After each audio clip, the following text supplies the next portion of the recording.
Ah, ça me fait vachement plaisir d'avoir une nouvelle caméra là, du coup.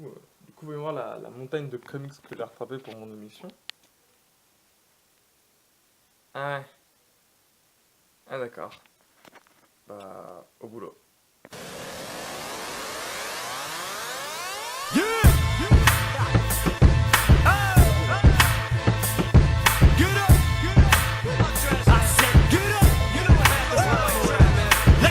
Better watch out now, 'cause here we come, and we ain't stopping until we see the morning sun. Salut à toutes, salut à tous, c'est Dark Vigilant qui fait son grand retour. Donc, oui, parce que j'ai une nouvelle caméra, enfin, j'ai un nouveau téléphone, techniquement. Et donc, une nouvelle caméra, parce qu'il a une caméra frontale, ma foi, de assez bonne qualité. Donc, je vais pouvoir recommencer à vous faire plein de petites vidéos sympathiques, comme avant.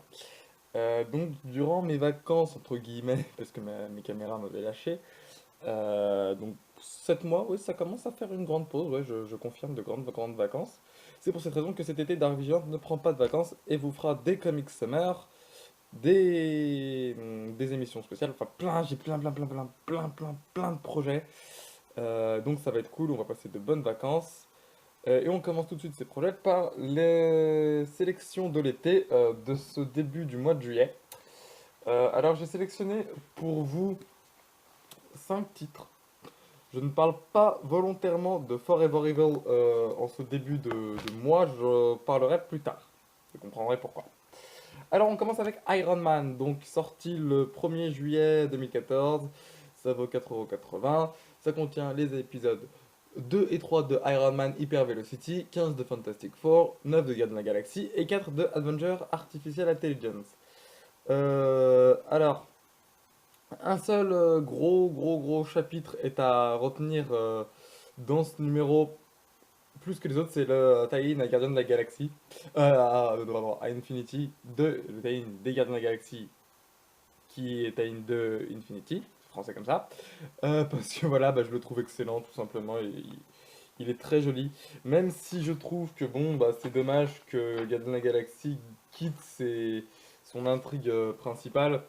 Mais bon voilà, moi je le trouve très sympathique, je le trouve super joli. Enfin, Francesco Franquevalla nous met vraiment plein les yeux comme toujours. C'est vraiment très sympathique, la narration est excellente, donc voilà. Euh, Ensuite il y a le... D'ailleurs ils n'ont pas oublié de nous le rappeler. Ah, voilà, ils n'ont pas oublié de nous le rappeler. Donc non, mais voilà, franchement voilà, moi j'ai trouvé ça très bien, très bon, c'est sympathique à lire. Euh, Ensuite, il y avait donc le Iron Man Hyper Velocity que j'ai trouvé sympathique à lire, mais sans plus, quoi, voilà, c'est du Iron Man comme on aime, ouais, voilà, guerre d'armure, un autre mec, voilà, quoi, une fille mystérieuse. Donc voilà, moi j'aime beaucoup, même un petit côté un peu glauque, mais voilà, quoi, moi j'aime bien, je trouve ça très sympathique, même si j'ai un peu peur. Après, au fur et à mesure de la narration, mais bon, je trouve que pour l'instant ça va, ça tient la route. On a ensuite Fantastic Four que je me force à lire en ce moment pour une seule et unique raison, c'est que en ce moment, bah il y a Fatalis en fait et que j'adore ce personnage. Donc bon, c'est les Fantastiques de Fraction, hein, donc c'est pas ce que je préférais beaucoup plus les Fantastiques de avant le reboot. Mais bof, voilà quoi, c'est sympathique à lire ça. Puis il y a Jean Grey. Donc non, voilà, c'est plutôt cool à lire, mais c'est sans plus. C'est pas non plus le truc le plus exceptionnel du monde. Et on a ensuite Avenger Artificial Intelligence. J'aime beaucoup ce concept donc d'une équipe de vengeurs spécialisée en technologie robotique. Mais c'est dommage que la série soit déjà annulée aux États-Unis, donc elle le sera forcément en France. Donc ils vont nous publier toute la série. Puis après, on n'en entendra plus parler, c'est dommage parce que j'aime beaucoup le concept. Voilà, donc ça c'était pour le mag Iron Man. On va tout de suite passer à Spider-Man, que j'adore beaucoup, donc avec les épisodes de 23 de Superior Spider-Man, l'épisode 6 et 7 de Superior Spider-Man Team Up, l'épisode 23 de Scarlet Spider et l'épisode 7 de Superior Foe au Spider-Man. J'ai pas grand chose à dire sur le Max Spider-Man ce mois-ci, si ce n'est que bah, je suis un petit peu dégoûté. de Panini parce qu'ils nous ont mis qu'un seul épisode de Supérieur alors qu'à la base, ils nous en mettent beaucoup plus. Pile au moment où, où ça devient intéressant puisque après plus d'une vingtaine d'épisodes, le rythme devient vachement réussi. Enfin, le rythme, enfin, c'est assez intense quoi. Puis il y a quand même un personnage important, merde, il y a Venom. Donc c'est quand même pas rien de nous mettre foutre Venom et puis après de nous mettre juste un épisode. Enfin, c'est. Voilà, moi je trouve ça un petit peu décevant, mais bon, c'est dommage. C'est dommage parce que voilà, moi j'aime bien cette série. Je trouve que les dessins de Ramos font vraiment leur petit effet. Et là, de les voir comme ça, de voir juste un seul épisode, c'est un peu dommage. Et puis le cliff de fin, par contre, il est juste énorme. Puis la couverture, je la trouve magnifique. Donc bon voilà, c'est vraiment sympathique. Ensuite, on a les épisodes. Enfin, je reviens juste un petit peu, un petit peu sur Superior parce que Slot brise un peu cette architecture avec Venom et je trouve ça sympathique. Donc ensuite on a l'épisode comme j'ai dit donc de Superior, enfin de Superior Spider-Man Team Up toujours avec son équipe de Sinister Six qui tient sous sa botte entre guillemets, qui les contrôle d'une certaine façon. Je trouve ça sympa de voir Spider-Man en plus ou moins méchant. Non mais franchement voilà j'aime beaucoup. C'est très sympathique. D'ailleurs, le dernier arc de Superior Spider-Man commence en VF dans quelques mois. Si Panini n'accélère pas le rythme de parution, hein. Parce qu'après la série redevient Amazing Spider-Man, pour ceux qui n'étaient pas au courant. Donc voilà, non, moi franchement je trouve ça très sympathique. J'ai vraiment apprécié cet épisode-là et je le trouve super sympa. Ce petit côté Spider-Man qui contrôle les méchants, tout ça, j'aime bien, j'aime beaucoup. On a ensuite toujours Scarlet Spider face à Kraven le chasseur. C'est aussi très sympathique à lire de voir Kraven s'en prendre à un autre membre de la Spider Family. Ça n'existe pas le titre Spider Family, je viens de l'inventer. Mais voilà, je le trouve, voilà, je le trouve vachement sympa. C'est un Spider. Puis sans compter que Scarlet Spider, c'est un Spider-Man un peu plus violent. Donc ça me fait plaisir de le voir se battre contre Kraven. C'est plutôt sympa. Et ensuite, on a Superior Foe of Spider-Man qui est. Déjà, la couverture, elle est super jolie. C'est un truc qui m'avait perturbé, mais je trouve ça super classe. Et voilà, bah, c'est toujours autant barré, c'est toujours aussi drôle. Puis voilà, moi, ça me fait toujours rire. Donc, non, c'est à lire parce que c'est dans le mag, mais voilà, c'est pas la série événement de l'année, quoi. On passe ensuite à X-Men. Et là, autant dire que c'est pas du tout le mois des X-Men. Bendis continue son arc sur la série All New X-Men. Je veux pas dire que c'est le plus nul, parce que c'est pas le cas, mais c'est le moins bien. Donc il continue la confrontation avec les purificateurs. Bon voilà, rien que d'évoquer ce titre, ça me déprime un peu. Pourquoi les scénaristes continuent de ramener les pires ennemis des X-Men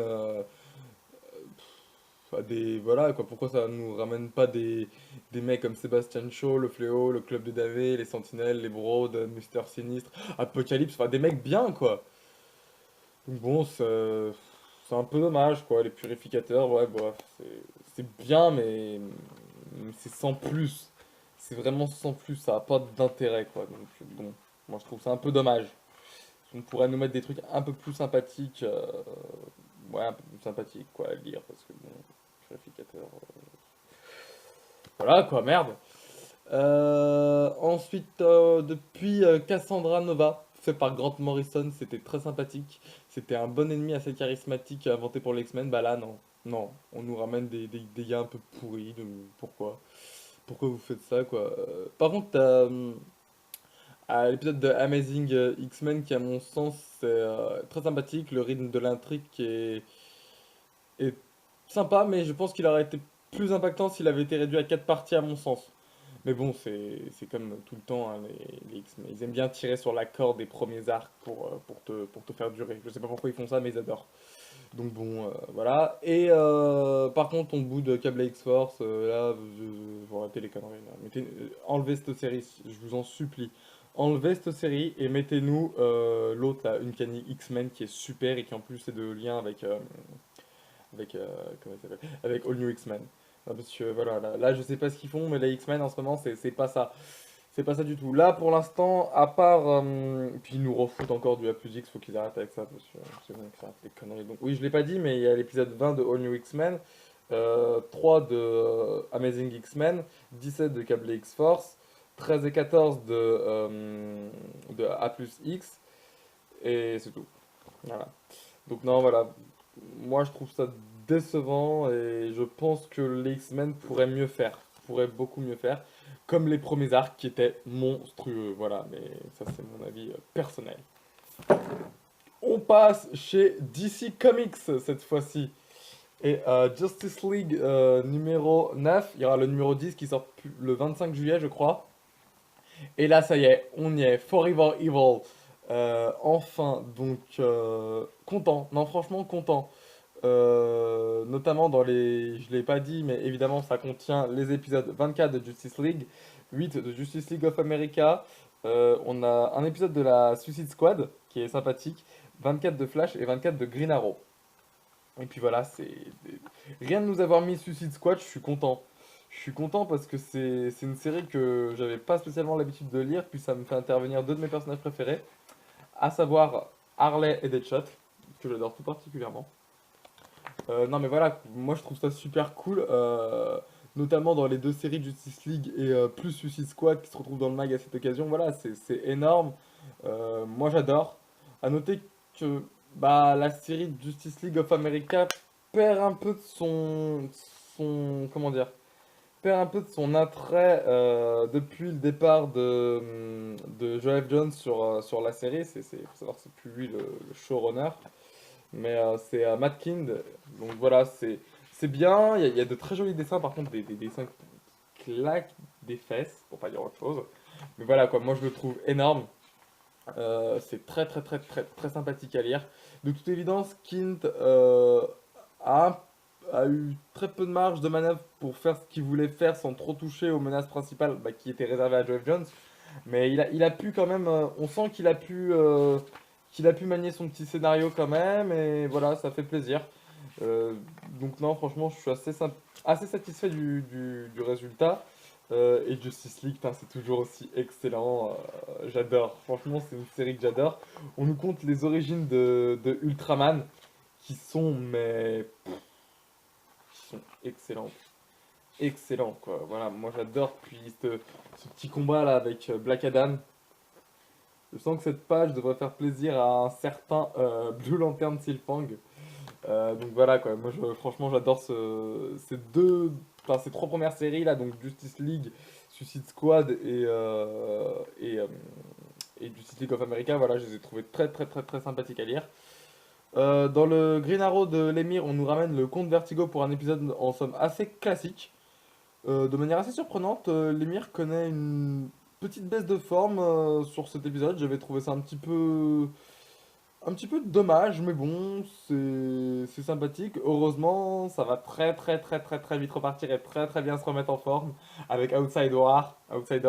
Et là, ça a l'air d'être, de ce que j'en ai lu les critiques sur internet, ça avait l'air d'être assez excellent. Donc bon, voilà, sympathique. Et puis, bah, cinquième chapitre de Flash en négatif que j'ai arrêté de suivre. Je vous le dis clairement, j'ai arrêté de suivre. Ça m'a passablement saoulé, mais voilà. Mais je trouve franchement les dessins de Suicide Squad très sympathiques, notamment le King Shark, je le trouve très, très bien fait. Et enfin, dernier mag pour ce mois, donc c'est Superman Saga. Alors, pour Superman Saga, ça contient les épisodes 5 de Superman Unchained, 24 de Action Comics, 24 de Supergirl, 24 de Supergirl, j'ai déjà dit. On n'a pas Batman Superman, hein, c'est ce qui me semblait, ouais. Ah si, on a l'épisode 5 de Batman Superman. Ah ouais, d'accord. Ça me semblait bizarre aussi. Mais et l'épisode 2 de Superman Wonder Woman. Alors, donc sur Superman Unchained, Superman est enfin, un programme aux qualités un peu variables ce mois-ci, puisque Superman Saga, bah, on va commencer par ce qui est pas bon, pas excellent, on va dire. Avec Batman Superman. Greg Pak entame ici un arc qui est un peu en dents de scie. Pourtant, il y avait une bonne idée de ramener une certaine version de certains personnages, notamment, attention, risque de spoiler, Toyman. Mais rien que le découpage de l'épisode, en fait, je le trouve excellent parce que au lieu de se lire donc comme ceci, au format classique, il se lit comme ça en fait. Et, euh, et franchement, je trouve ce découpage assez excellent. J'aime beaucoup cette façon de découper l'épisode, mais je suis un petit peu déçu parce que bon, je trouve qu'il y a un peu beaucoup je dirais pas de fanservice, mais il a voulu caser pas mal de personnages de l'univers. Il a voulu faire un peu de fanservice, donc bon, voilà, mais les dessins par contre les dessins donc de Brett Brooks sont toujours aussi excellents. Ah, ça claque. Ça claque. Donc voilà, par contre, c'est très différent de ce qu'on avait lu sur l'ancien arc. Mais bon, voilà quoi. L'idée était sympathique de ramener des personnages, mais annuler. Enfin, voilà, c'est un peu dommage. Euh, c'est pas un réel gâchis de vilain, mais ça aurait pu être mieux mené, je pense. Ensuite, on passe à notre ami Scott Lobdell. Pour son arc, il achève ici son histoire donc, de la guerre Psy dans Action Comics et Superman.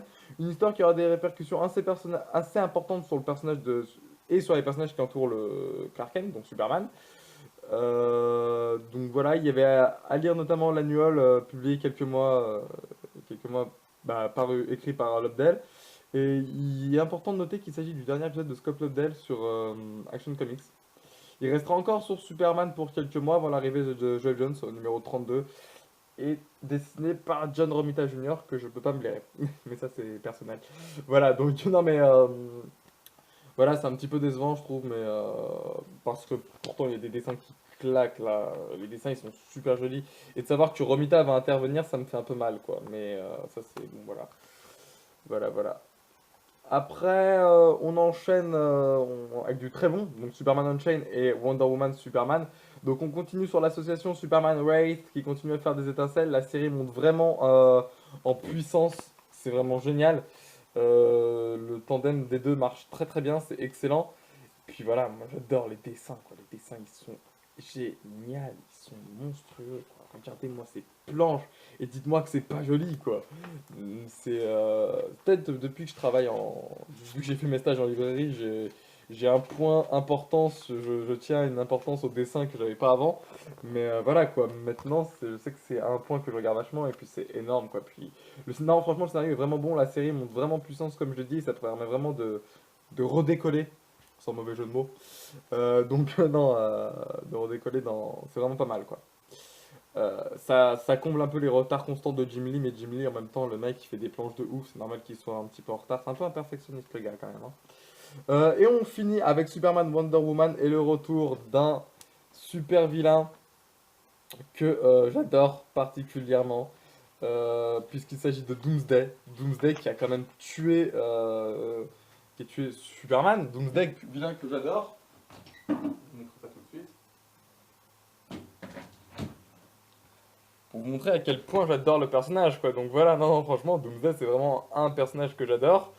Et là, qu'il soit mis en scène autant par monsieur Charles Soule, il me semble. Oui, c'est ça, Charles Soule.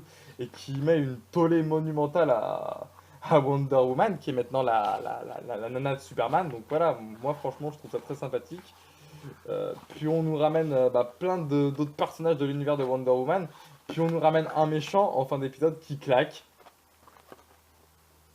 Zod. Zod. Donc non, franchement, voilà, moi je suis subjugué. J'adore vraiment cette série, c'est vraiment très sympathique. Le retour de Doomsday, par contre, laisse un peu vite sa place à des menaces plus importantes. Et pas encore du côté de Superman, puisque Charles Soule nous ressort un peu plus le panthéon de Wonder Woman. Donc voilà, là franchement, j'adhère complètement. Et cette série, je l'apprécie. Et en plus, elle est sublimée par des dessins magnifiques. Je n'ai pas le dessinateur en tête, je crois que c'est. Je veux pas dire de bêtises, donc je vais regarder.